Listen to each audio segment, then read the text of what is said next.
Chemistry is the study of the transformation of matter from one form to the other. These transformations often occur as a result of the combination of two different types of matter. The combination of different elements to form compounds is governed by certain basic rules. These rules are referred to as laws of chemical combination. There are 5 basic chemical laws of combination that governs chemical combination of elements, one of which is the law of conservation of mass.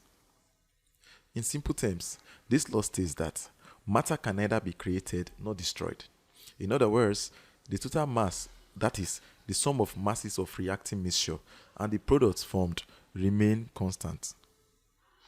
Antoine Lavoisier gave this law in the year 1789 based on the data he obtained after carefully studying numerous combustion reactions.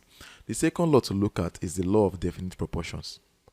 Joseph Louis Proust, a French chemist, stated that the proportion of elements by weight in a given compound will always remain exactly the same. In simple terms, we can say that irrespective of its source, origin, or quantity, the percent composition of elements by weight in the given compound would always remain the same.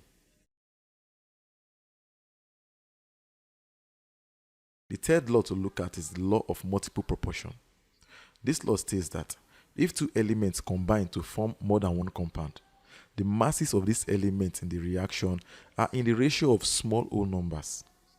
This law was given by John Dalton in the year 1803.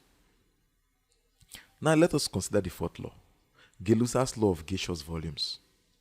In 1808, Gay-Lussac gave this law based on his observations.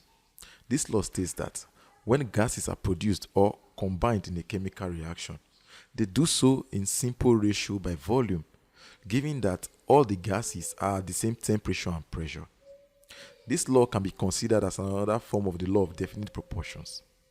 The only difference between these two laws is that Gay-Lussac's law is stated with respect to volume, while the law of definite proportion is stated with respect to mass.